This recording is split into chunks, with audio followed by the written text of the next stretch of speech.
I'm raising basically on two issues under procedure. One, Right Honourable Speaker, the Honourable Minister is referring to the red lines, the boundaries, which we are not able to see, ending up talking to herself. Number two, Right Honourable Speaker, this matter falls under the ambit of Kampala Capital City Authority, not the general disaster the country might have. Kampala Capital City Authority was created with the ministry with a specialized function for the city, which shouldn't be mixed up. And that was the genesis of creating Kampala Capital City Authority. And the Honourable Minister in charge is right seated here. And because of the unique aspect, that's how Kampala Capital City Authority was created. And now, once the minister herself is here, Right Honourable Speaker, who has the innate workings of the city, for whom we should be pointing fingers. So far, 23 bodies have been recovered. And now we are talking about 25, a calamity of such huge proportions, and it is being casually handled before this House. So is the Honourable Minister procedure right, and government, to continue handling this matter in the most casual manner, and also to shield away the responsible minister?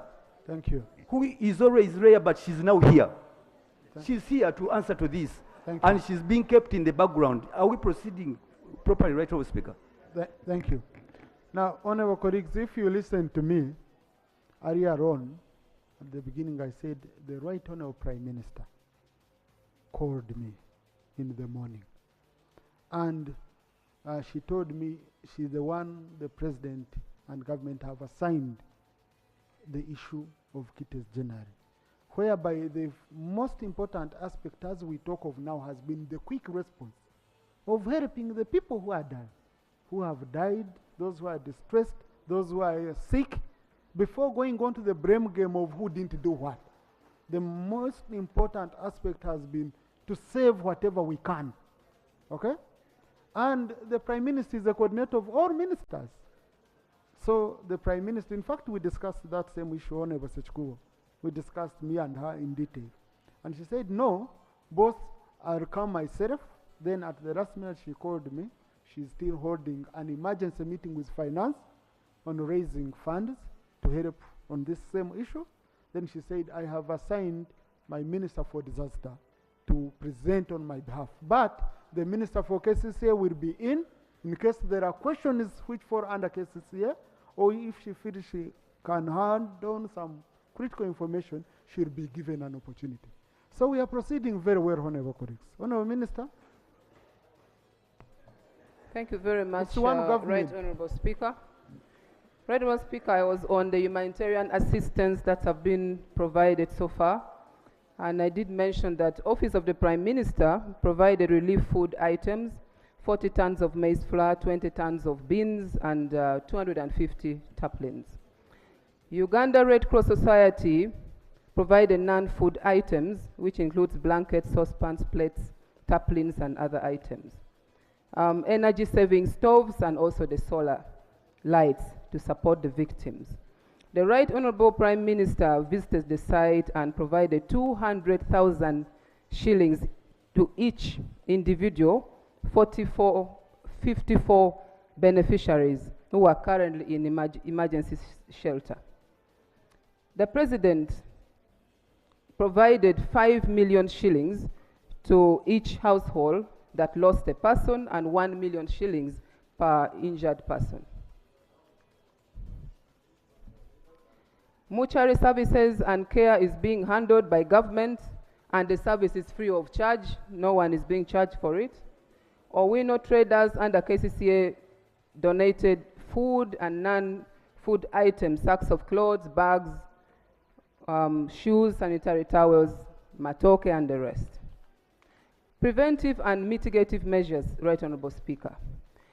Government to fast-track opening up of another landfill in Nalfield site in Menvu, Nansana, and in other areas which have been identified.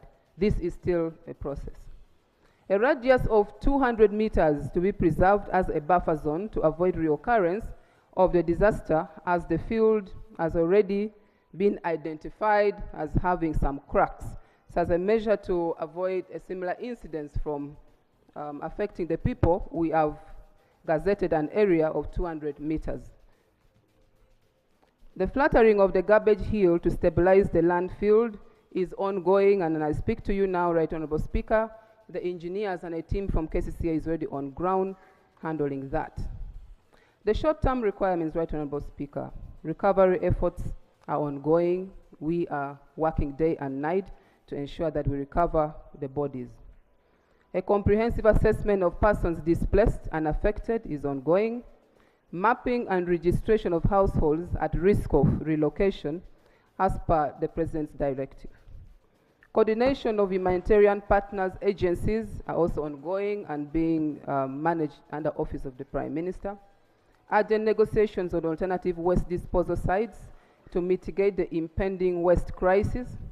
And the proposed sites have also been identified. A team was dispatched to go and ascertain the viability of the different sites that includes Menvu in Nansana, Wakiso District, Chitezi, the 4 acres which is still in Chitezi to be utilized, Ndungu, Mukono District, Nkumba, Chengera, Nabugabo, Abdil. Provide security for the persons at the resettlement camp. Police and the military is stationed to provide security of the people who are settled in the camps. Right Honourable Speaker, medium and long-term requirements. Hazard risk and vulnerability mapping of Chitezi landfill and its neighboring surroundings. Relocation of mapped households at risk to safer areas, to relocate them from where they are to safer areas. Valuation and compensation of households where homes were demolished for search, rescue, and recovery operations. Expeditions of alternatives waste collective sites and decommissioning of Chitezi land site. When we had quite a number of meetings, we all agreed that we'll have to look at alternatives to decommission the Chitezi land site. Challenges, Right Honourable Speaker, there's been a challenge on data collection because some of the people move from outside the area and they're coming in to have themselves registered among the beneficiaries. So a team from Red Cross and OPM is managing this to ascertain the right data so that we can support the right people. And claim bodies so far at the mortuary are 2, and they're all juvenile. We are waiting for the relatives of these people to claim the bodies. We have had a challenge while executing the duty because of rain and slippery terrains, and that lowered our speed. Claims by persons from distant places who are unknown. These are people who are not able to identify themselves as relatives of these people, so we'll have to take them through security investigations before we can ascertain the facts. Blocking of garbage trucks, yet Kampala generates over 2,500 tons. Right Honourable Speaker, the community from these alternative sites, some of the leaders have been mobilizing them not to accept deposits of this garbage. But Honourable Speaker, we know that Kampala and everyday homes are generating garbage and they have to be deposited so that we don't have another problem in the city. Right Honourable Speaker, children with unknown parents were also discovered, and I want to thank the Right Honourable Prime Minister because she took 3 of them and she's currently housing them at her residence. Local leaders from other dumping sites are stopping the garbage vehicles, and this calls for a political goodwill that we join hands to ensure that we don't again emerge with another challenge. Way forward, Right Honourable Speaker. Request for access to the contingency fund to get required resources for the emergency response.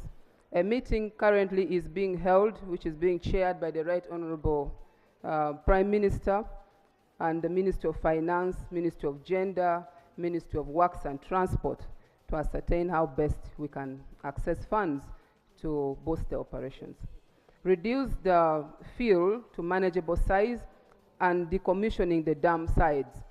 As I noted earlier, the team, the security team, and together with the technical people are on site to ensure that we reduce the heap of the baggage so that we don't suffer a similar incident since we're still in a rainy season.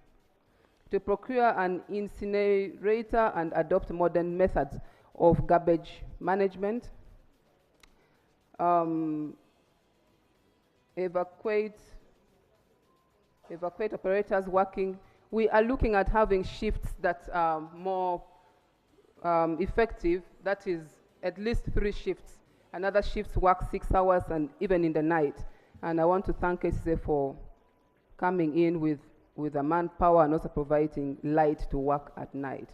Right Honorable Speaker, we have 32 acres of land that has been identified at Menvu, 4 acres in Chitezi, 14 in Nkumba, some of which is not suitable as alternative landfill sites, but they are under investigation, and we'll wait for a report from KCCA because we were tasked to work together with them.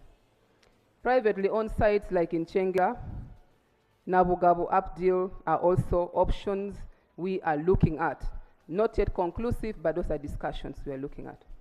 I, at this point, would like to thank the President for his intervention of supporting the affected families with the 5 million shillings and injured victims with 1 million shillings. I also want to thank the UPDF for being on ground and supporting the work, Uganda Police Force, Uganda Red Cross Society. Particularly, I also want to thank the local community, Right Honorable Speaker. They came in on board and they were shift enough to support the action and were able to rescue people. But also, I want to thank the local leaders, and the Member of Parliament was on ground with me for all these days, including the Lord Mayor himself. I want to thank them. We worked together and we still continue to work together. Finally, Right Honorable Speaker, government is committed and working very hard to finding bottom solutions to waste management through alternatives like modern garbage management, through incineration and recycling, but also generating power out of the waste. But this can only be achieved when the members of the public also appreciate that garbage should not all be mixed. We don't mix broken bottles with plastics, and we don't mix them with banana peels. This is an area that we'll have to look at in future in order to handle issues of garbage disposal. I thank you. Thank you. Thank you, Honourable Minister. I take it it's comprehensive enough. Minister for KCCA will come later. I'm saying, Honourable Minister for KCCA, you will come in later during questions, or you have anything useful to add on? Thank you. Debate opens now, and I'm starting with the Shadow Minister for KCCA.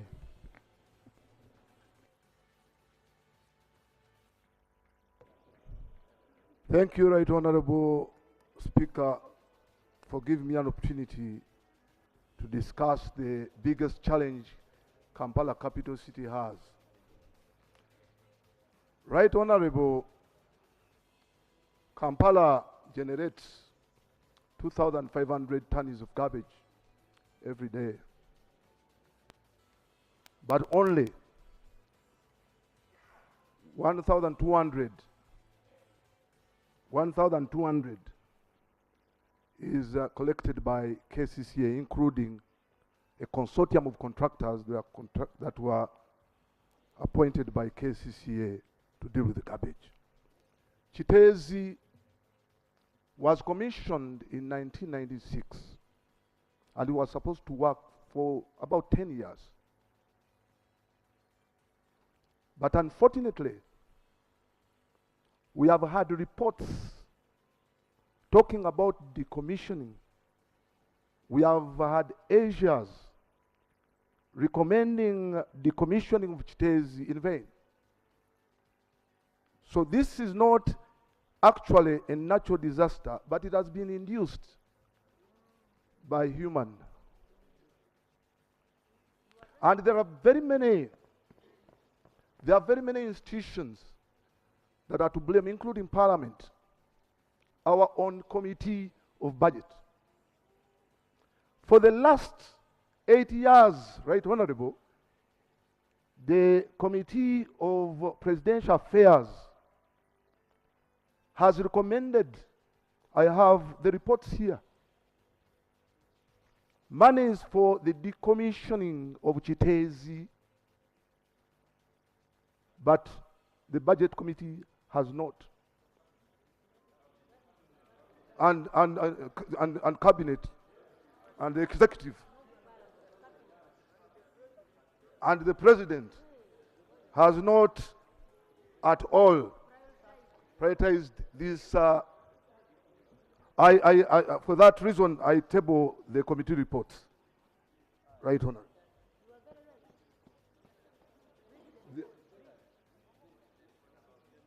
Including the alternative, the committee report of Presidential Affairs of financial year 2020, 2022, 2023. I lay.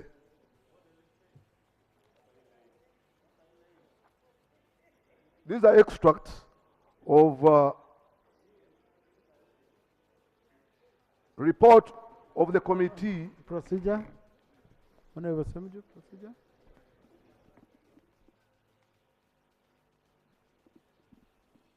Mr. Speaker, the Shadow Minister for Kampala is sharing documents that ordinarily should be in our possession. But because of the nature of the problem we are dealing with, wouldn't it be procedural right for him to tell us what is in those documents so that it helps the debate? Thank you. But he referred to these documents as containing recommendations that funds should be provided for decommissioning. And he referred to several reports. So at least we know what is in, in the reports. And a neighbor can inform Honorable Semuju. Yes. Right Honorable. Right Honorable, because you told me not to read a statement. You're debating, Honorable. Yes, I'm debating. You told me not to read my statement. Right Honorable, I want to emphasize that they have always recommended in a range of 30 to 60 billion for both decommissioning and starting Chitezi, Dundu. Despite the fact that, according to me and us, Dundu is unsustainable because Dundu is 45 kilometers away from the city center. And ferrying garbage from Kampala to Dundu won't be viable, and therefore we need a more sustainable approach. 80% of the garbage that we generate in the city is biodegradable. And considering that Uganda is an agricultural country, there is need to manufacture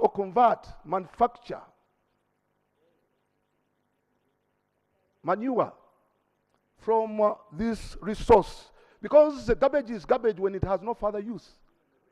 Garbage can be a very good resource, and therefore, that is one of the ways. For that cannot be recycled and converted can be burnt, and we get energy, which will basically help us to have fuel. Right Honorable, when you talk about how funding has been given to KCCA, since 2011, KCC was given in 2011, KCC was given 3.1 1 billion for managing Chitezi. And they have never increased that money. They have only reduced. So you cannot, where fuel has increased, you cannot fail to increase the budget of running Chitezi, which is the only facility that we have as a dump site. By the way, it does not qualify to be a landfill. It is a dump site because it actually does not qualify.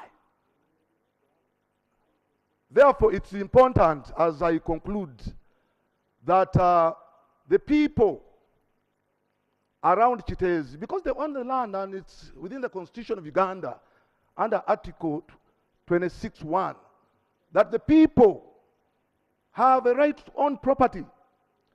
Government cannot come all of a sudden and say, we are telling you go away without even a plan, a resettlement plan, a clear resettlement plan.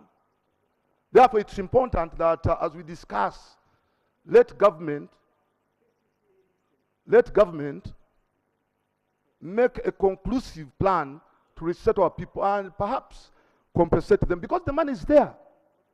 The money is available. The money that we have been giving to the sugar factories, the money that we have been giving to Rocco, the money that we are going to utilize for the regional parliaments. We can, for starters,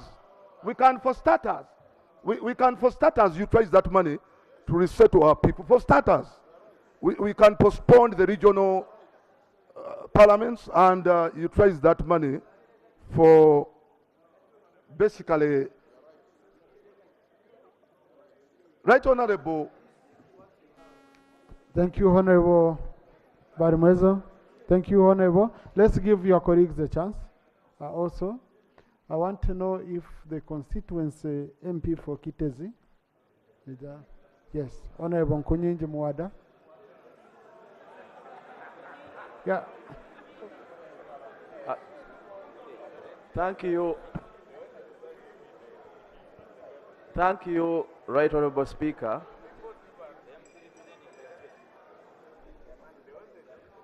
Right Honorable Speaker and colleagues.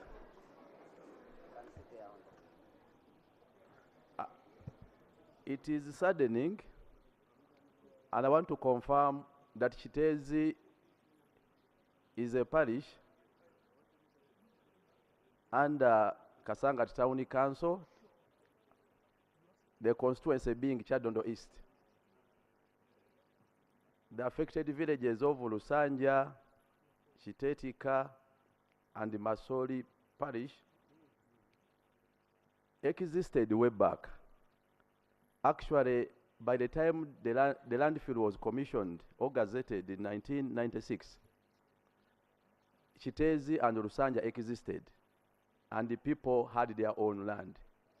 It is actually the landfill that found the people, not the people settling near the landfill. Right, Honorable Speaker and colleagues, it is saddening, just as we joined the Parliament, this particular Parliament, in September 2021, I petitioned the Parliament and government on this floor and informed the House and government of the worsening state and condition of the landfill. Actually, a few days after, I went to the landfill with the State Minister for Kampala and the Deputy Executive Director for Kampala. Water flooding from the landfill had taken away people's houses.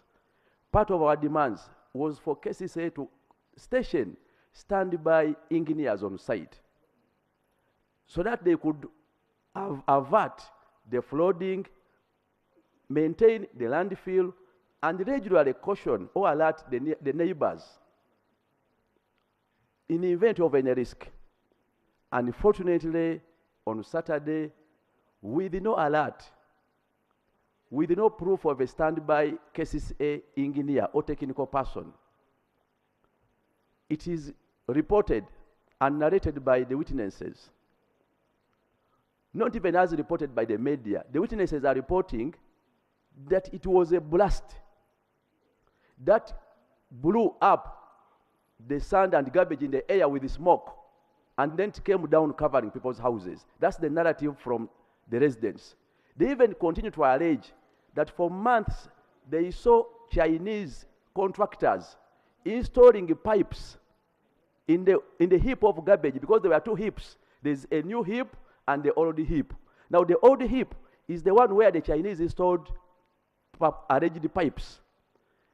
And when the locals questioned, these Chinese briefed them, according to the narrative from the village, the locals, that they are extracting gas. KCCA must come out open. What were the Chinese doing? We don't want to imagine and assume that it was a mere slide by the landfill. There are more likelihood that it was either an accident or an intentional mistake or negligence by either the Chinese or even KCCA. And even if it was the contractors, it was in full knowledge of KCCA. No one has mentioned that, not even in the Prime Minister's statement. Equally, when this tragedy happened, Right Honorable Speaker and colleagues, I beg for your indulgence because I'm the area MP, and I'm sorry for taking long, much as all of you have issues to add. Colleagues, when this tragedy befell, it is the locals who did the first and initial rescue, using hands, hose, and pangas. We provided them with equally gloves.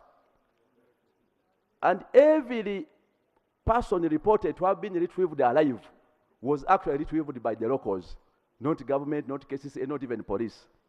When police came, they came with hundreds of servicemen, some in uniform, some ununiformed.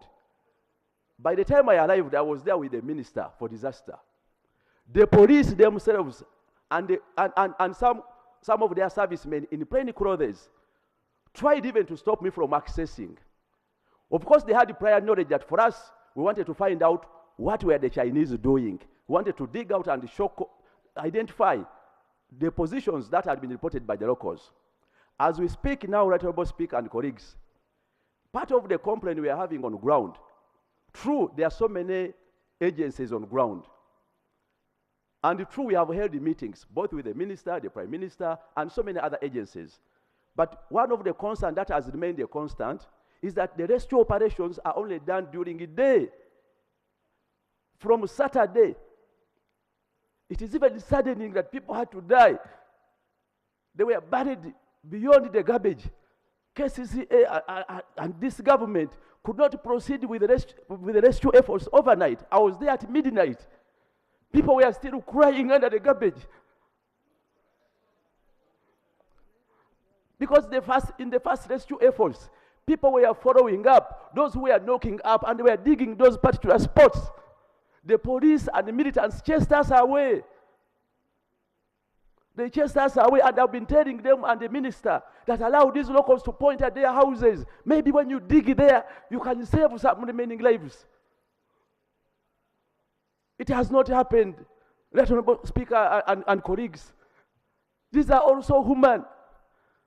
What we had is a purported condolence message from Mr. Museveni, alleging that these are encroachers encroachers near the landfill. These are lawful owners with land titles. Majority are owners of Milo and some Bibanja owners. It is very saddening to find your people being branded encroachers after being killed by the state. Who was in charge of the landfill? Under which law do neighbors owe a duty to protect themselves against the actions of a neighbor?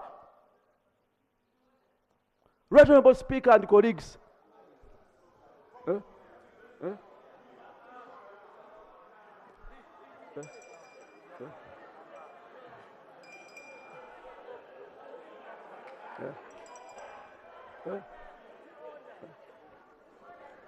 Order, honorable colleagues. Let the area member of parliament.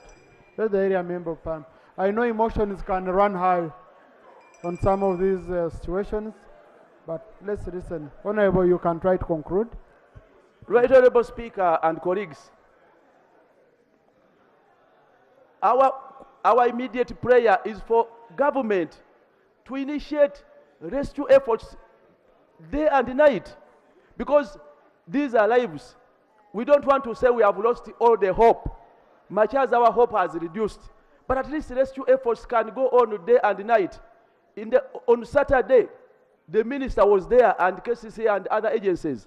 They promised to commence rescue efforts overnight and pledged to offer light. I heard the Prime Minister, the minister thanking KCCA. They brought trucks for lights.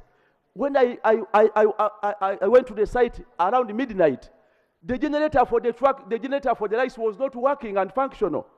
And neither was anyone standing by to even operate the machines. We are demanding that this rescue effort must be done day and night. Equally, for a number of our people who were injured during this crisis, we heard of condolences and support of 200, now 1 million. In this country, where can you get medication with a lost wound? Where can you get medication at 1 million? Let's talk about treating our people fully.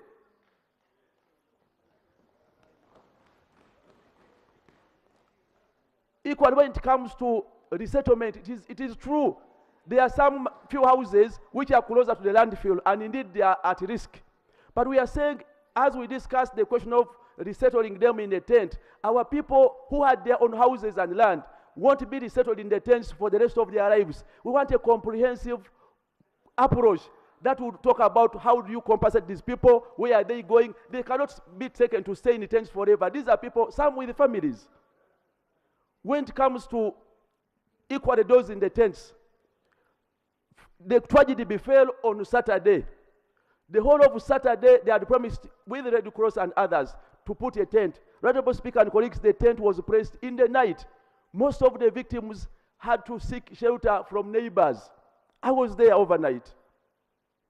And even when the tent was raised, the Minister for Disaster had promised that they're going to offer beddings and other items. They were only delivered yesterday, some of them. Just yesterday, and it befell on Saturday. Where is the preparedness of government? Because these are lives. And that's why the minister is mentioning a small number. Because people don't see hope in going in that would be tent. They don't see any hope, because by Saturday, even when they raised the tents, there was nothing inside the tent. Even the toilet came 7 hours later, the portable toilet. And these are lives you are putting in a tent. Where is the preparedness and the urgency in rescuing and supporting these people? Honorable Speaker and colleagues, as I conclude, when it comes to the rescue efforts, part of the concerns of the locals is the security organs brought in their own people in plain clothes who they are working with. Those same people working with security blocked the rightful residents, including myself as the area MP initially, until it had to be the intervention of the minister and the IGP. And we are telling them we are the people who know. Indeed, the Prime Minister was embarrassed on ground when she inquired from one of the people working with the police, and that person could not identify the relative he's looking for. There is a possibility that there are some people who are pressed to own bodies not belonging to themselves and want to understand what is being done at the mortuary to ensure that the bodies are handed to rightful relatives. Because there's a likelihood, and the same, and even those who are right, I interacted with one of the family which claimed that they were being charged to retrieve their body from the city mortuary. I brought it to the attention of the Minister for Kampala and the Prime Minister on ground. We need a clear position and commitment that these people are going to be supported, compensated, and get their bodies for free. It is KCCA responsibility and government. Government must come out open and own up this saga and make a promise to compensate and fully compensate these people. As I conclude, Right Honorable Speaker and colleagues, and I will conclude this time. We are very sad. We are very sad as people of Kyadondo East. We are very sad as the people of Chiteza and Rusanja. But I want to bring to your attention, Right Honorable Speaker and colleagues, that a number of these victims are from your areas. Actually, when I was on ground overnight, I saw a family of 20 stranded outside, covering themselves covering themselves, and I got interested and inquired. They told me they had traveled from Mbare. Another family had traveled from Guru. And these people are saying that the family members are still missing, buried by the sun. Right Honorable Speaker and colleagues, when the Prime Minister visited Lusanja yesterday, I brought to their attention that some of these families are not from here, but they have come to identify their bodies. The rescue exercise has delayed. How do we support them? The Prime Minister said we cannot support them. These are your people. They are there waiting for bodies of their relatives. They traveled from your areas. They don't have a house. I pleaded with the Prime Minister that allow some of these people, I did just screen them and allow them to shelter in the tent because they are staying outside. When you see them, you may think they are residents of our area. No, they traveled from your own areas, you people here, you members here. When I brought to the attention of the Prime Minister. Honorable Mwada, I know it's very emotional and all that, okay? But just conclude, please. Use 1 minute to conclude that point. My prayer and my request is that even these people who traveled from distant areas must be supported. The Prime Minister rejected that proposal with the ministers, and I'm bringing it to your attention because they travel from your own areas. Who is going to support them? They are staying outside because the rescue effort is ongoing. They haven't received their own bodies. What should they do? And then lastly, the locals are requested to be allowed to identify positions of their own houses. Much as they were chased from the landfill, but they are saying they know the exact location of their houses. They wanted to support and assist the police. We requested that at least they identify one relative, one family member at a go. They take that member down to identify the location of their house. Because these excavators are going step by step. They may take months to reach. There are even some KCCA workers who are trapped in a KCCA small truck. They are still under the garbage. But the KCCA is not speaking about it. There are some KCCA workers who are operating a smaller machine. They were also covered. The distance from where the excavators have reached to where they are is still long. And the coverage is not even a quarter so far in terms of the coverage. We must make all efforts and advocacy that the rescue is speeded up and we support our people. It is very saddening, Right Honorable Speaker and colleagues. Thank you. Now, Honorable Mwada, we join you and the rest of the community to pray for the souls of our colleagues and whatever can be done to support the rescue efforts. You know, even those who are risking their lives to carry out the rescue. Because as you've said, any time it can also fall on those ones. So we need to give more support to those who are carrying out the rescue and everyone who can make a contribution. Now, colleagues, from the submission of Honorable Mwada and the Minister for Shadow Minister for Kampala, I think I'll just first request for quick responses because some of the issues don't need to get lost into the major issues. No.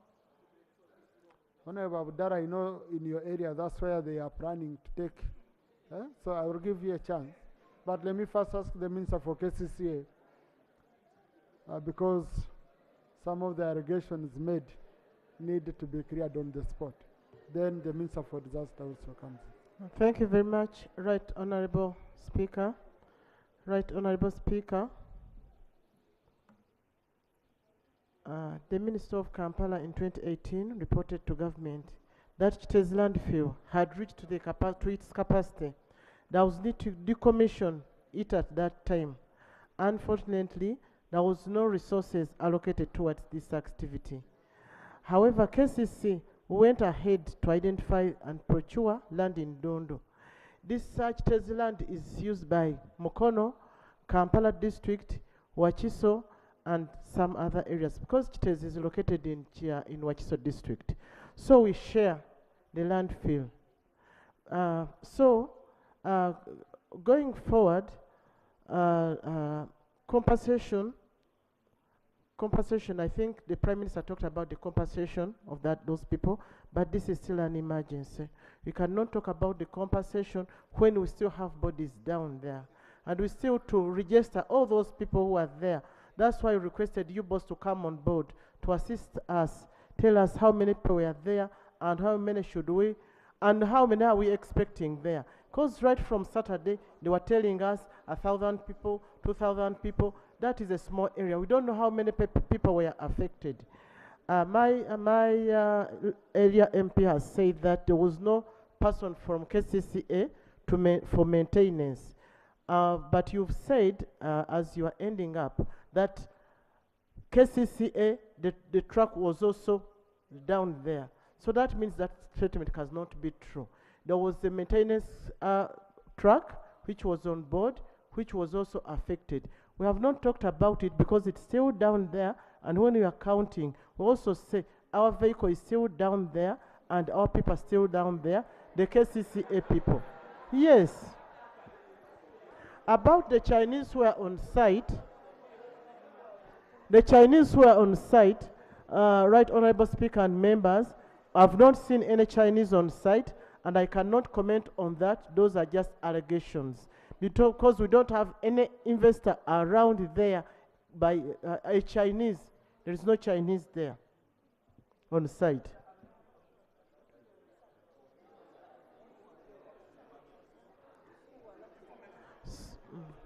Information. I got confirmation from the Honorable, information you're first allowed. You don't just grab a microphone.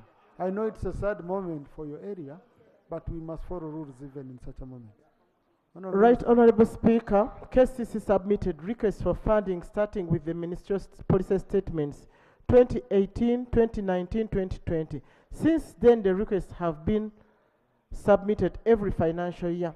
In 2021, 2022, 2023, 2024, I myself came up with a policy statement, but nothing was done.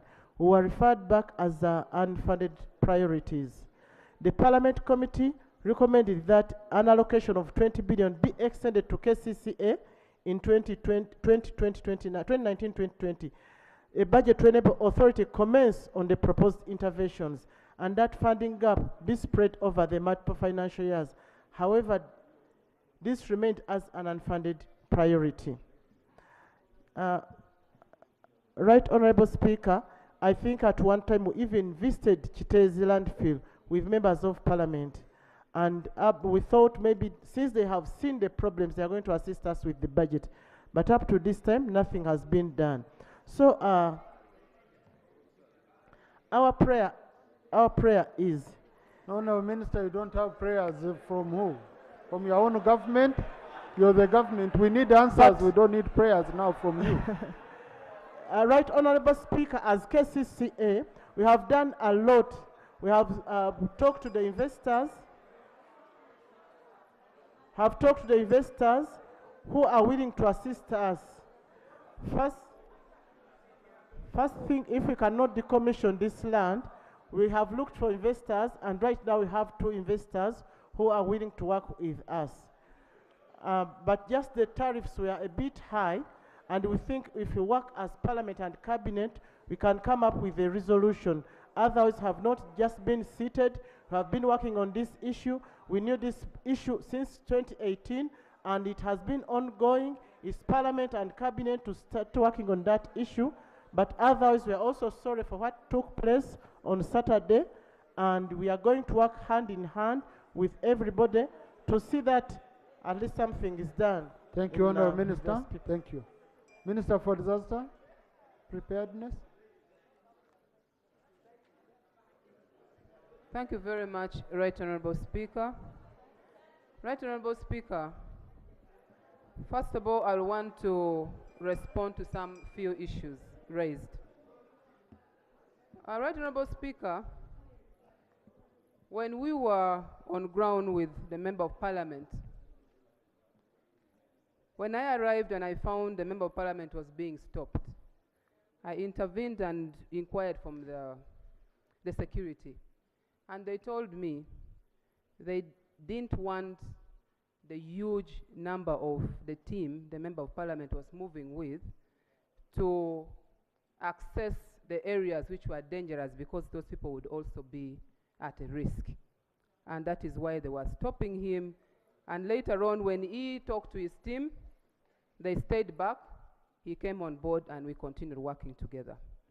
Right Honorable Speaker, issues of disaster requires emergency response.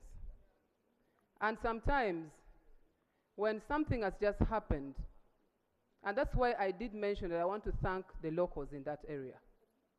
There was shift to come in and respond.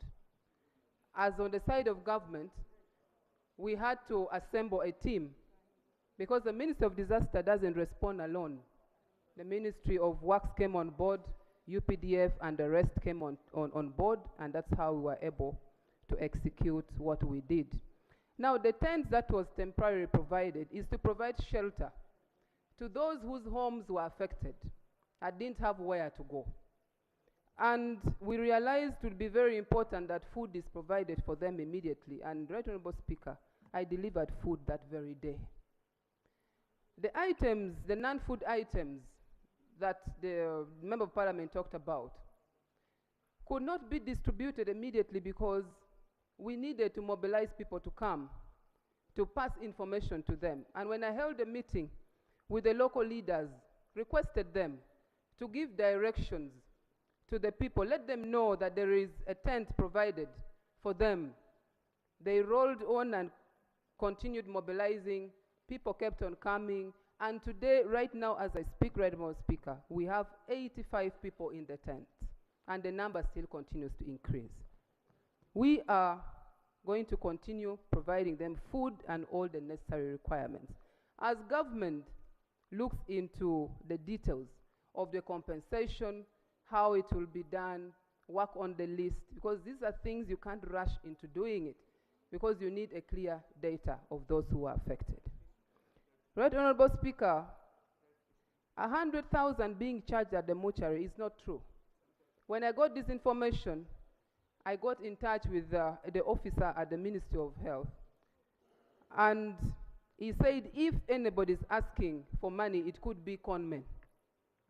I shared the contacts of the person at the mortuary with the local leaders and told them if anybody asks for money, they should let me know. If there is anyone who has been asked for money, I really request that you give the details and that money will be refunded. Right Honorable Speaker, finally, I just want to make this clear that as we speak now, the Prime Minister is chairing a meeting on how we can handle issues of compensation and the welfare of our people who are affected. And I want to conclude by asserting that government and the Office of the Prime Minister is still committed to doing everything it takes that our people who are affected in Chitezi are supported amicably. I thank you. Thank you. Honorable Songa. Our honorable colleagues in the public gallery this afternoon, we have a delegation from the Uganda Alcohol Industry Association. They include Ms. Jackie Takanizibwa, chairperson, Ms. Prudence Ukonika, CEO of Better Wine and a member, Mr. Wilson Manashimwe, member, and Ms. Berinda Katuramu, member. They are here to listen to the debate and second reading of the Alcohol Control, Drinks Control Bill 2023. Please join me once again in welcoming them. Thank you. Honorable Songa. Thank you, Right Honorable Speaker and honorable members. It is now very clear that waste management in Uganda is a big challenge. It is having impact on the economy, on security, health of the people, and well-being. My committee of climate change had a long meeting with the KCCA over this Chitezi landfill, to the extent that we even went to the field together with them. Our advice was very clear to them that they needed to fast-track the decommissioning of Chitezi landfill. It is very unfortunate that up to now it has not taken place. But I must assure you that Uganda is losing a lot of money due to waste-related issues. About ₦1 trillion annually due to waste-related issues. Because what we have in Chitezi is not a landfill. What we have in Chitezi is a dumping site. I don't see any landfill in Uganda. A landfill must have full landfill engineering technology, and which we are not doing. And then amount of waste, that waste can be turned into wealth. We have methane there, which can be tapped and be used. We have so many other gases that can be tapped and be used. We even recommended that investors should be encouraged to come and tap that waste so that we can use that money to turn that waste into energy. And this is what we agreed as a country. But the speed at which these things are taking place is so slow. Then number two, there are a number of projects, including projects from the World Bank, which were implemented for waste management in Kampala by KCCA. If you do tracking of those projects, you are likely to see that the monies were not well spent on waste management in Kampala.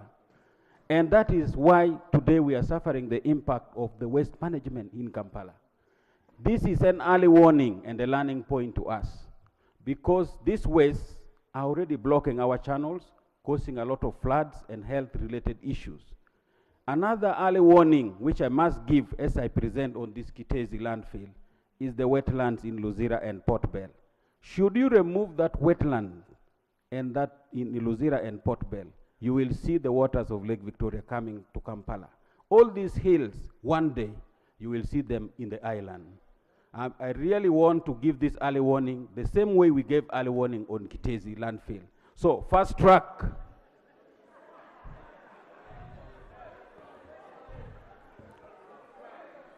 Honorable members, my prayer is that we must fast track the alternative land, and the alternative land must have a fully fledged landfill engineering. Although landfill is outdated, but in Africa we can still use if it is with the engineering. And then the materials which we can tap from there, like methane, carbon dioxide, we can tap them and turn the waste into energy. That Kitezi landfill can generate about 6.5 megawatts of electricity, the same size of Nyagak 3. So you see the material we are spending in Nyagak 3, and yet we can tap electricity from here, 6.5 megawatts. So we really, and then it brings me to the issue of corruption. There are many investors who are coming to the Ministry of Energy. They want to turn waste into energy. When they charge, like, when they give the cost of doing that business, some people want to, that figure inflated. That should stop if we really want to manage this economy. I want to thank you. Thank you. Honorable Kajwenje, Honorable Teira, Honorable Abdara Chwanuka. Thank you so much, Right Honorable Speaker. I have listened to the Minister of State for Disaster Preparedness. I have also listened to colleagues, and truly, Right Honorable Speaker and colleagues, this is a disaster. My question to the Minister and the Minister for Kampala, I have not heard anywhere the two statements address us on policy. Where is our policy on waste management and disposal? Right Honorable Minister, it's not only Kampala. There is Chitezi waiting to happen in every other city around this country, in every other municipality and trading center and town council. Where is our policy in as far as waste management is concerned? And if we cannot manage Chitezi, which is a national disposal, a national center for disposal, then how ready are we to manage other Chitezis in other areas? Right Honorable Speaker, let me say this. And this policy would now point us to planning and budgeting and adoption of modern waste management and disposal I have seen, because when it rains in Uganda, because waste is just dumped, it's not inside, it is carried away. We end up inhaling and drinking this dirty water. So the disaster management policy must be highlighted here, and this is the place for it. This is what we should be demanding. Not budget, because budget must point to a policy, must point to a plan, must point to a strategy that we must fund. Incineration. Our town councils, Right Honorable Speaker, majority of the waste that we have in Kampala is actually transported from upcountry. Why should we bring in pills to Kampala, agricultural things? If that policy was there, that would be managed at source. I want the minister and the two ministers to address this House on the policy formulation and disposal. I thank you. Thank you. Honorable Taylor. Thank you, Right Honorable Speaker. Right Honorable Speaker, on 3 separate occasions, we have presented potential investors who are willing to turn the Chitezi site into energy, which was going at less than half of what Bujagali is selling to the national grid. We were directed to do feasibility studies, and every presentation, KCCA has deliberately thrown away these people. Who is that one? We were Honorable Taylor, a company associated with. Right Honorable Speaker, I am a legal service provider in this country, and we have presented these people to KCCA formally, but they have continuously rejected anybody who comes in to develop Chitezi. I don't know what the intention and the motivation is, but this should be really clearly put out in the open. There have been several people who have wanted to develop that area. They have been frustrated by KCCA up to today. Right Honorable Speaker, can we have this clarified, whether they want those investors or not? Thank you. Honorable Abdallah, Honorable Christine, Honorable Mero. Thank you. Thank you, Right Honorable Speaker. I concur with the submission of my colleague Taylor. Procedure, Honorable. But no, there is a procedure matter. Just Honorable, take your seat. There is a procedure matter. Thank you, Mr. Speaker. You earlier guided that we should look at how to resolve the matter, but not in the blame game, because at this point we need to find solutions. But when you look at the debate, it's taking a direction of what happened, what was not done right. Are we proceeding right, Mr. Speaker? To keep debating on what never went wrong, and we do not find solutions, because I want to support my honorable colleague, the area MP. He made a very precise and well-articulated statement with all the details that we want to know about this. I think it will be prudent. We allow government to give us answers to that, or find solutions that can put this matter to rest for now, instead of us blaming and blaming and blaming. Honorable Speaker, are we moving right? Or can we also, Mr. Speaker, push the ministry or the government to give us a detailed investigative report on who went wrong, who never did what, and then possibly we can debate that instead of us blaming and blaming without having precise answers. I'm seeking your guidance, Mr. Speaker. Thank you. Now, honorable colleagues, I know, of course, even when you're in my position here, this is a very delicate situation where emotions are high and all that. But what Honorable Enos is raising is simple, that we should debate while contributing on how we can handle the emergency. For now, we handle issues of the emergency. Because I know this issue requires extensive investigations. You have heard like the issues raised by the Honorable Mwada.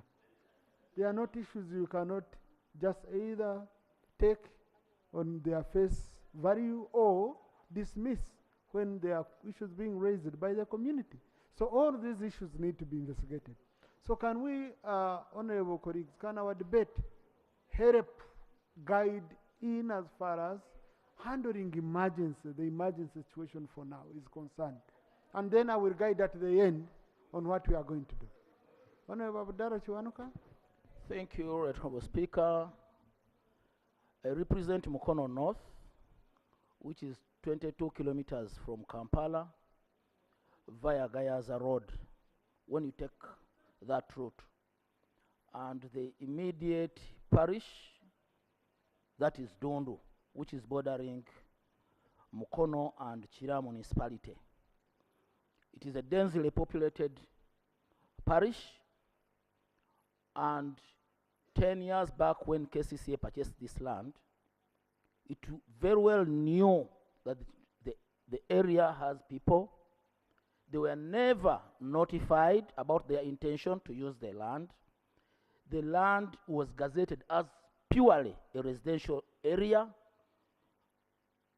And we are imagining shifting disaster from Kampala to our area. We don't know how the government does its work, but few weeks back, we are here debating about the forceful eviction which happened in Rubiji. Now here is the catastrophic eviction which is happening at Chitezi.